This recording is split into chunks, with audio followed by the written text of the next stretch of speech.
మీ ఎలాంటి వ్యాపార ప్రకటనలకైనా వెంటనే మా ఛానల్ సంప్రదించండి. ప్రస్తుతం మనతో పాటు ప్రముఖ ఆధ్యాత్మికవేత్త, జ్యోతిష్య వాస్తు పండితులు బ్రహ్మశ్రీ ఉమామహేశ్వర సిద్ధాంతి గారు మనతో ఉన్నారు. గురువు గారితో మాట్లాడదాం. నమస్కారం గురుగారు. ఆయుష్మాన్. గురుగారు, జూన్ మాసం 2026 విశేషంగా వృశ్చిక రాశి వాళ్ళకి ఈ నెల ఎలా ఉండబోతుంది, ఎలాంటి విషయాల్లో ఎక్కువగా వీళ్ళు జాగ్రత్తలు తీసుకోవాలి, ఎలాంటి పరిహారాలు చేస్తే బాగుంటుంది అంటారు? మేష వృశ్చికాయోరు బహుమహ. మేషరాశికి వృశ్చిక రాశికి ఆధిపత్యాన్ని వహించేవాడు అంగారకుడు. అంగారకుడు అంటే కుజుడు. కుజుడు ఉన్న స్థానము మొట్టమొదటి చెప్పుకున్నాం మనం, మేషరాశిలో ఉన్నాడు, స్వస్థానంలో ఉన్నాడు. ఈ యొక్క వృశ్చిక రాశిలోని చంద్రుడు కూడా ఉన్నాడు. ఈ యొక్క గ్రహ విధానాల్లో రవి వృశ్చిక రాశిని చూస్తున్నాడు. మంచిదే, ఎందుకంటే కుజుడికి రవి శత్రువు కాదు, మిత్రుడే. యోగదాయకమైన స్థితిగతులు ఇస్తాడు. వృశ్చిక రాశి వారు విధానం ఎలా, వృశ్చికం అంటే ఏమిటి? తేలు విధానం ఎలాగుంటుంది? చక నడుస్తా ఉండి ఒకసారి ఇలాగంటది, కొండితోటి ఇలాగంటది. దాని నైజం అది. తేలు యొక్క అది ఎవరిని కాడు వేయలేదు. ఆ కర్మకాల ఆ సమయానికి ఎవరైనా అక్కడ ఉంటే దానికి కాటు పడతారు. దాని విధానం అంతే. వృశ్చిక రాశి వారికి అంటే దుందుడుకు స్వభావం. దీన్నే ఏమంటారు? దుందుడుకు స్వభావం. దుందుడుకు స్వభావం అంటే వృశ్చిక రాశి వారికి ఆలోచన చేయకుండా, ఆలోచన లేకుండా నిర్ణయం తీసుకుంటారు. ఏదైనా ఆలోచన చేసిన నిర్ణయం తీసుకుంటే మంచిగా ఉంటుంది. ఆలోచన ఉండదు, నిర్ణయం తీసుకుంటారు. ఎల్లై చెప్పింది నమ్ముతారు, పొల్లయ్య చెప్పింది నమ్ముతారు, ఇంకోటి ఎవరో స్వామి చెప్పింది నమ్ముతారు. అందరూ చెప్పింది నమ్మితే ఎలా కూరుతుంది? ఇప్పుడు ఎవడకు తోచిందని చెప్తాడు, ఎవడకు తోచిందని చెప్తే అన్నీ ఆచరించేస్తానంటే ఎలా కూరుతుంది? ఆచరించకూడదు. ఈ విధానం అంటే ఇటు చెప్పింది బాగుంది, ఆడు చెప్పింది బాగుంది, ఇటు చెప్పింది బాగుంది, అన్ని దృష్టిలో పెట్టుకుంటారు. దృష్టిలో పెట్టుకుని ఆడకు వచ్చేసరికి వీళ్ళ ఆలోచనలు ఉండదు. వీళ్ళ ఆలోచన లేకుండా ఇంకొకరు ఎవడో చెప్పిందో ఎవడో చేసిందో చూసి ఇలా చేస్తే బాగుంటుంది అని చెప్పి చేసేస్తారు. అయితే సక్సెస్ అవ్వచ్చు, పోతే ఫెయిల్యూర్ అవ్వచ్చు. అయితే 70% ఇది ఫెయిల్యూర్ అవుతుంది, లాభించరు. ఆలోచన పని ఏది కూడా లాభించదు. ఆలోచించే చేసే పనే లాభదాయకమైన స్థితికి ఉంటుంది. మనకు పెద్దలు అంటారు, ఒరే నాయన వెనక ముందు ఆచితూచి మాట్లాడాలరా, వెనక ముందు ఆలోచించుకోవాలరా అని మనకి హితబోధ చేస్తారు. ఆ హితబోధ లేదు ఇక్కడ. ఎవరు చెప్పిందో చేసేస్తాను అంటే ఎలా కుడుతుంది? అది పోదు. అటువంటి విధానంలో వెళ్ళి ఈ యొక్క మాసమందు అధిక జ్యేష్ఠ మాసం అయ్యున్నందువలన, మేష వృశ్చికాయోరు భౌముడైనందువలన, ఇక్కడ పెద్దవాడైనందువల్ల, అధిక జ్యేష్ఠం అయినందువలన నష్టదాయకమైన ఫలితములు పొందుతున్నారు. ఏ రకంగా పొందుతున్నారు? వ్యాపార రంగంలో నష్టం పోతున్నారు, వ్యవహార రంగంలో నష్టం పోతున్నారు, వ్యవసాయ రంగంలో నష్టం పోతున్నారు, ఉద్యోగ రంగంలో అనుకున్న విధంగా కాకుండా ఏదేదో మాట్లాడుతున్నారు, వాళ్ళ చేత ఇబ్బంది పడుతున్నారు. ఇటువంటి ఇబ్బందులన్నీ ఇక్కడ వీళ్ళకి వస్తూ ఉన్నాయి. ఎన్ని ఇబ్బందులు వచ్చినా పర్వాలేదండి, ఎంత ఏం జరిగినా పర్వాలేదు. ఈ రోజుల్లో ఏంటి, ఒక 6 నెలల కాలం నుంచి బాగానే ఉన్నాం కదా, వృశ్చిక రాశి అదే ఉంది కదా, వ్యవహారం ఉంది కదా, జేబులో ఉన్నాయి, ఏం బాధ లేదు, దానికి ఇబ్బంది పనే ఉంది. ఏది జరిగినా కుటుంబంలో మాత్రం ఉన్నతమైన స్థానాన్ని పొందగలగాలి. ఎవడైనా సరే, ఏ రాశి వారైనా, నువ్వైనా నేనైనా, కుటుంబంలో ఉన్నతమైన స్థానం ఉండాలి. ఎందుకంటే మగవాడు ఉన్న తర్వాత బయటికి వెళ్ళిన తర్వాత రకరకాల ఇబ్బందులు, రకరకాల బాధలు, రకరకాల వ్యక్తులు, రకరకాల సమూహాలు, రకరకాల వ్యవహారాలు, శైలులు ఉంటాయి. అన్నిటినీ ఎదుర్కోవాలి. మానవుడు అన్నిటినీ ఎదుర్కొని తగు రీజన్ ఎప్పటికయ్యేది ప్రస్తుతం అప్పటికి మాట్లాడి ఆయన మెప్పించుకుని ఆయన అందరినీ సరిదిద్దుకుని ఓ 10 రూపాయలు చేతిలో వేసుకుని అమ్మయ్య అని ఇంటికి రావాలి. ఇంటికి వచ్చి రాగానే అనురాగ వల్లి అయిన భార్య ఉండాలి.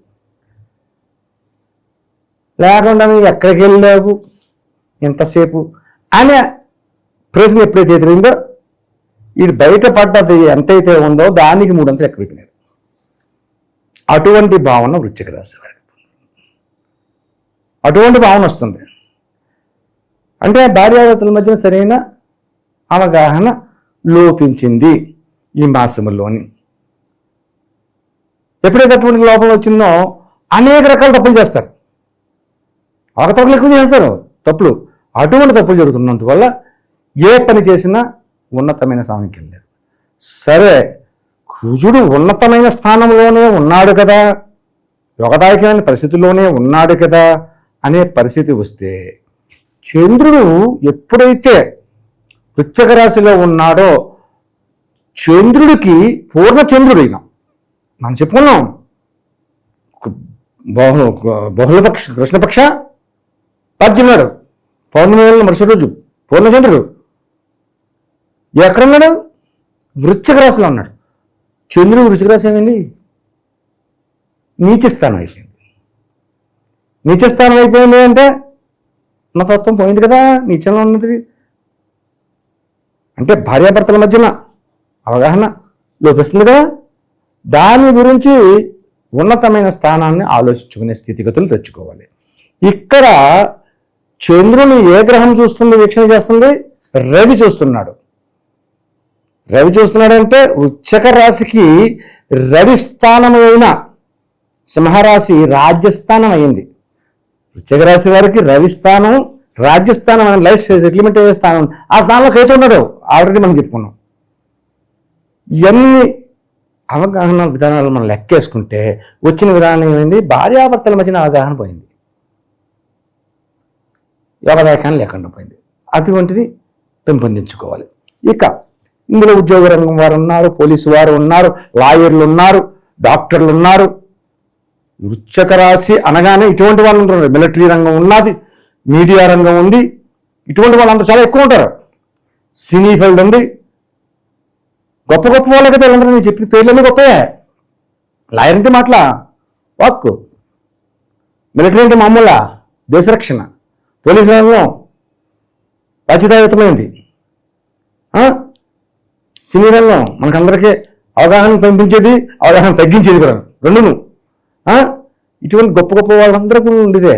అయితే వీళ్ళందరూ ఇదే దారిలో ఉంటున్నారంటే కాదు, ఉన్నతమైన స్థానానికి వెళ్ళేవాడు ఉన్నారు. ఈ యొక్క రాశి 21వ తారీఖు అంటే 21వ తారీఖు నాటి నుంచి ఆ రోజు నుంచి ఈ రాశిలో ఉన్న అధికారులు అందరికీ కూడా ఉన్నతమైన స్థానానికి వెళ్తారు. ఊహించలేదు. మనం ఎలా జరిగిందా, మనం ఈ గత్తర్లో ఉన్నాం, ఈ బావిలో అలా ఉంటే ఇలాగెలా జరిగిందబ్బా, మిరాకిల్. ఎలా జరుగుద్ది ఎవరికి తెలియదు. అటువంటి విధానాల్లో ఈ రాశివారు 21వ తారీఖు నాడు గురుగారు ఏంటండి 21వ తారీఖుని పకడ్బందీగా చెప్పేస్తున్నారు, ఇందాక ఏదో తారీఖు చెప్పేశారు ఏదో రాశిలోని అని అనుమానం వస్తుంది. పకడ్బందీగా ఉండదు కాబట్టి పకడ్బందీగా చెప్తున్నాను. లేకపోతే ఈ రాశిలోని 20 రోజులు దాటిన తర్వాత నుంచి అని చెప్పచ్చు. 20 రోజులు దాటిన తర్వాత అంటే 21 అవ్వచ్చు, 22 అవ్వచ్చు, 23 అవ్వచ్చు, 29 అవ్వచ్చు. ఇక్కడ అలా చెప్పట్లేదు. 3వ స్థానం 21 అంటే టోటల్ అంతేంది 3 అయింది. 3కి అధిపతి ఎవరు? గురుడు అయ్యాడు. గురువు కుజుడికి అయ్యాడు, మిత్రుడు అయ్యాడు. 21వ తారీఖు నాడు చంద్రబలం ఎక్కడికి వెళ్ళింది? ఎన్ని కౌంట్ తీసుకున్నాం కాబట్టి యోగదాయకమైన స్థితికి వెళ్ళింది. అంటే ఎన్నింటి వల్ల ఉపయోగం పొందేవాళ్ళు ఎవరు? అధికారులందరూ ఉపయోగపడ్డారు. డాక్టర్స్, లాయర్స్, ఇటువంటి వాళ్ళు, యోగదాయకమైన పరిస్థితుల్లో ఉన్నవాళ్ళు అందరూ కూడా యోగదాయకమైన. సో అయితే అన్ని రకాలుగా బాగానే ముందుగా కొద్దిగా ఇబ్బందికరమైన స్థితిగతులు చెప్పుకొని ఆఖరిలో 21వ తారీఖు నుంచి కొంచెం మంచి చెప్పుకున్నామండి. ఈ ఇబ్బందికరమైన స్థితిగతుల నుంచి బయటపడాలంటే ఏమి చేయాలి, ఇటువంటి పరిహారం చేసుకోవాలి, ఏ దానాన్ని చేయాలి? ఇక్కడ దానం ఉంది, ఇక్కడ కుదిరిగా దానం చేయాలి, తప్పదు. దానం కాకపోయినా సంప్రోక్షణ చేసుకోవాలి. ఆ సంప్రోక్షణ ముఖ్యం ఈ యొక్క రాశి వారికి ఈ యొక్క మాసంలో చాలా అవసరంగా చేసుకోవాల్సిన పరిస్థితులు కలిగి ఉన్నాయి. కాబట్టి ఏం చెయ్యాలన్నది ఈ యొక్క రాశివారు సుబ్రహ్మణ్య స్వామిని ఆలయానికి వెళ్ళండి.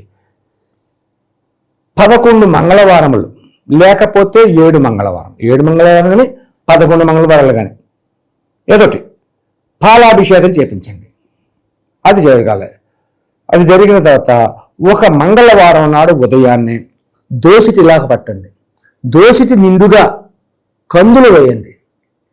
దోసిటి నిండుగా కందులు వేసి ఈ కందులని ఒక ఎర్రని వస్త్రంలో ధరణీగర్భ సంభూతం విద్యుత్కాంత సమప్రం కుమారం శక్తిహస్తం తం మంగళం ప్రణమామ్యహం అని 7 సార్లు చదివి ఆ యొక్క వస్త్రంలో వేసి మూట కట్టి ఆ మూటని కళ్ళకద్దుకుని మీ యొక్క పెద్దలు ఎవరైతే ఉన్నారో వారి చేత ముమ్మారు దిష్టి తీపించి ఆ మూటను తల దగ్గరగా పెట్టుకుని సోమవారం రాత్రి తల దగ్గరగా పెట్టుకుని పడుకుని మంగళవారం ఉదయం 7 గంటల లోపులో లేచి స్థలస్నానం చేసి శుభ్రంగా దేవుడి దగ్గరికి వెళ్ళి మీ ఇష్టదైవానికి నమస్కరించి ఈ మూటను తీసుకుని చెప్పులు లేకుండా నది తీరానికి వెళ్ళండి.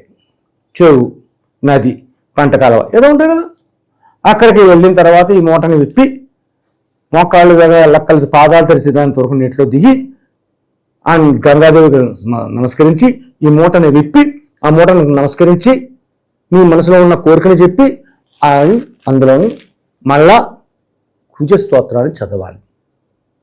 ధరణీగర్భ సంభూతం విద్యుత్కాంత సమప్రభం కుమారం శక్తిహస్తం తం మంగళం ప్రణమామ్యహం అని చదివి అది నిమజ్జన చేసి ఈ గుడ్డను కూడా అందులో వేసి ఆ నీళ్లు తిలకరించుకుని కళ్ళు తెరుచుకుని శుభ్రంగా అక్కడి నుంచి వచ్చి సుబ్రహ్మణ్య స్వామి వచ్చిన తర్వాత మీ ఊరిలో ఏదైనా జంట నాగులు విగ్రహం ఉంటే అక్కడికి వెళ్ళి శుభ్రంగా ఒక పాలు ప్యాకెట్ పెట్టుకెళ్ళండి. మందులు కూడా అక్కలేదు, మీ చేతితో పాలు ప్యాకెట్ పోసండి. చిమ్మిలి అని అమ్ముతారు నువ్వులతో ఉండ, అది తీసుకెళ్ళి ఒక తమలపాకులో పెట్టి అక్కడ నువ్వుల ఉండని పెట్టి దానికి నివేదన చేసి ఓం భూర్భువ స్వాహ తస్వతి గోదేవస్య ధీమహి అని ప్రచోదయ ఓం ప్రాణాయ స్వహ అపానాయ స్వహ వ్యానాయ స్వహ సమునాయ స్వహ నారాయణ స్వహ అని 5 సార్లు నివేదన చేసి నమస్కరించుకుని ఆ ఉండని అక్కడే వదిలేసి ఇంటికి వెళ్ళిపోయి శుభ్రంగా శాకాహార భోజనాన్ని చేసి నియమనిష్టలు పాటిస్తూ ఉండండి.